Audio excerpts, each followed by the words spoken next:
Kisah bocah-bocah jenius. Mari kita saksikan kisah-kisah bocah jenius ini. Yang tega kau pari. Masa aku kawan dari kecilmu kau tangkap juga aku. Dalam dunia kepemerintahan tidak ada pandang bulu, baik itu kawan maupun keluarga. Jadi kalau kau nanti sampai korupsi, apalagi itu merugikan negara, aku akan menangkapmu dan menghukummu. Untuk apa aku jadi polisi kalau aku tidak bisa menghukum pejabat-pejabat yang merugikan negara dan seluruh rakyat Indonesia yang sangat aku cintai ini. Assalamualaikum warahmatullahi wabarakatuh. Di bulan Ramadan ini tentu saja kita banyak beramal, banyak berzikir, dan juga melakukan perbuatan yang baik. Serta juga melek, terutama di dunia maya atau di internet. Kali ini, Opini Gino Television Indonesia mencoba menelusuri sejumlah video-video menarik yang ada di internet. Dan ini adalah kumpulan anak-anak jenius, dan anak-anak jenius ini mengingatkan kita ini hampir banyak daerah di Indonesia melupakan Pancasila. Karena itu di era Presiden Prabowo ini tentu saja kita kembali mencoba mengingatkan kepada para pendidik-pendidik, khususnya untuk mengingatkan dan memberikan pelajaran Pancasila agar Indonesia tetap kokoh dan utuh. Menyatulah bangsaku karena Indonesia adalah negara kesatuan Republik Indonesia dan jangan mau dipecah belah apalagi diadu domba. Nah, bagaimana kisahnya?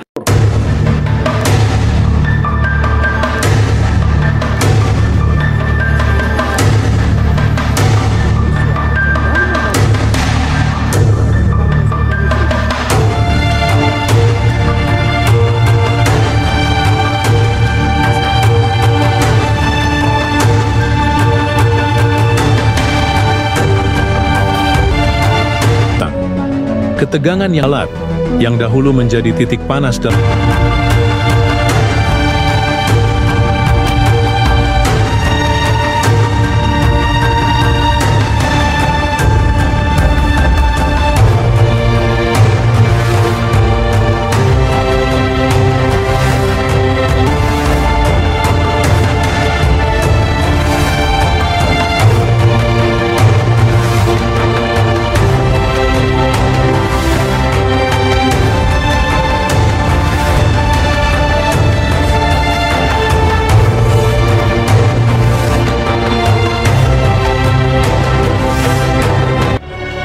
Saudara, kisah anak-anak jenius ini betul-betul mengagumkan kita. Artinya baru seumur masih kelas di SD kelas 1 saja sudah begitu cerdas. Bagaimana jika mereka besar? Dan kita berharap generasi kita merupakan salah satu langkah konkret. Mari kita saksikan penampilan anak-anak jenius ini karena akan menarik dan gelitik, lucu, dan juga mendidik. Dan inilah dia. Jadi kalau kita sudah besar nanti, cita-citaku kan jadi pejabat. Cita-citamu kau bilang ingin jadi polisi. Berarti kalau aku nanti korupsi kau tangkap pelaku ya, Rik? Iyalah. Yang tega kau pari. Masa aku kawan dari kecilmu kau tangkap juga aku. Dalam dunia kepemerintahan tidak ada pandang bulu, baik itu kawan maupun keluarga. Jadi kalau kau nanti sampai korupsi, apalagi itu merugikan negara, aku akan menangkapmu dan menghukummu.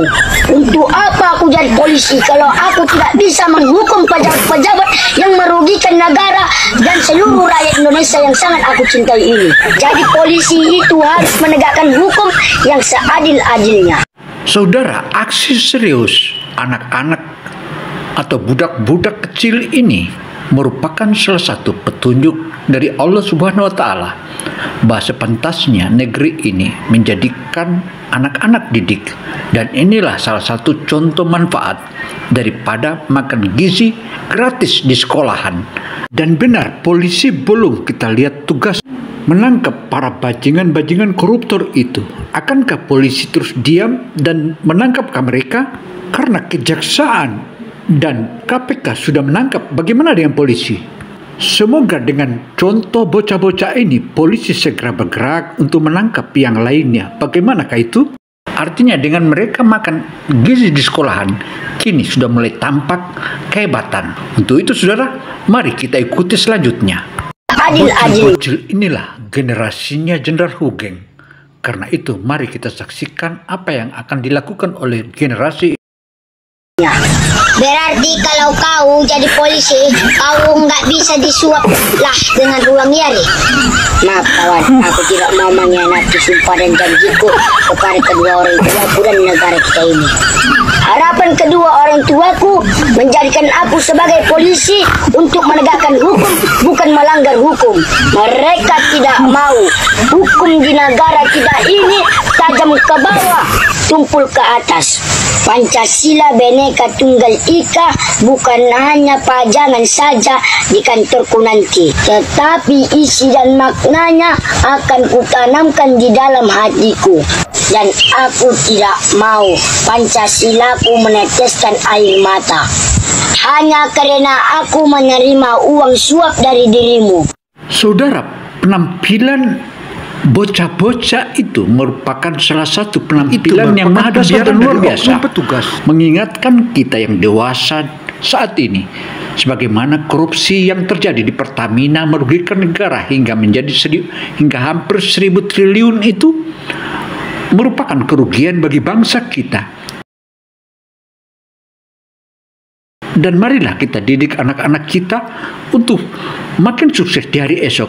Karena itu makan bergizi gratis ini adalah merupakan salah satu petunjuk dari Allah Subhanahu wa Ta'ala hanya melalui tangan dingin Prabowo Gibran, dan patutlah kita bangga kepada Prabowo Gibran.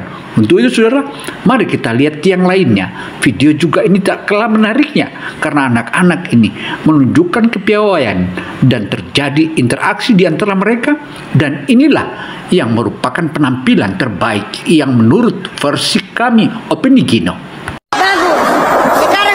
Sama kamu orang, siapa yang sudah hafal Pancasila di sini? Saya! Sudah hafal semua, Christine, sila pertama. Ketuhanan yang Maha Esa. Julio, sila kedua. Kemanusiaan yang adil dan beradab. Mantap, Julio. Pincen. Persatuan Indonesia. Sila keempat, Pincen. Oh, dia lompat. Kerakyatan yang dipimpin oleh hikmat, kebijaksanaan dalam permusyawaratan perwakilan. Hebat juga anak kelas 1, Rifan. Keadilan sosial bagi seluruh rakyat Indonesia. Sila ketiga, Rifan. Persatuan Indonesia. Sedangkan panjang saya hafal. Noel, sila kelima. Itu tadi Rifan so bilang, Dan. Kamu bisa bilang tidak? Keadilan sosial bagi seluruh rakyat Indonesia. Hebat-hebat ternyata kamu orang ini. Hebat dong. Sekarang saya mau tanya lagi. Gambar bintang di burung Garuda artinya apa? Bintang melambangkan Indonesia yang berketuhanan, Vano. Kenapa mesti pakai bintang 1? Bintang itu tinggi, Vano. Artinya Indonesia menempatkan Tuhan di posisi paling tinggi. Bintangnya cuma 1, artinya Tuhan cuma 1, walaupun di Indonesia banyak agamanya. Betul, Noel. Walaupun orang beda-beda agama, ingat, Tuhan cuma 1. Jadi tidak perlu bermusuhan. Hebat juga ini, Dan. Selain bintang, ada gambar apa lagi di burung Garuda? Ada rantai emas, Vano. Hah, coba apa artinya, Christine? Rantai emasnya, Vano, ada yang bulat, ada yang kotak. Ya, terus? Artinya, rakyat Indonesia harus bersatu. Hebat dong! Saudara, penampilan anak-anak jenius ini tentu saja membanggakan. Artinya, belum sebulan saja atau baru beberapa bulan saja, makanan gizi gratis yang telah dibagikan ke sekolah-sekolah, dan itu pun juga belum merata ke seluruh sekolah di seluruh Nusantara. Tetapi anak-anak sudah bisa membuktikan bahwa mereka dalam konsentrasi belajar, kini mereka sudah menampakkan kehebatannya. Dan kehebatan itu bukanlah kehebatan biasa sebagaimana yang kita tampilkan itu tadi. Dan ini merupakan salah satu kebanggaan. Makanya sebagai bangsa Indonesia tentu bangga kepada Presiden Prabowo. Artinya Presiden Prabowo merupakan salah satu lelaki atau salah satu presiden yang betul diutus oleh Allah Subhanahu wa taala melalui tangan dingin Prabowo akan kita makin maju dan terus maju. Dan bagaimana pula anak-anak ini ketika dewasa, tentu saja mereka akan lebih cerdas dan akan membanggakan bangsa ini. Demikian yang kami bisa kabarkan. Saya Gino Samsudin Mirsab melaporkan. Semoga Opini Gino Television Indonesia selalu memberikan sajian-sajian yang terbaik buat kita semua, karena penampilan ini adalah penampilan yang terbaik demi kemajuan bangsa Indonesia. Salam sukses selalu.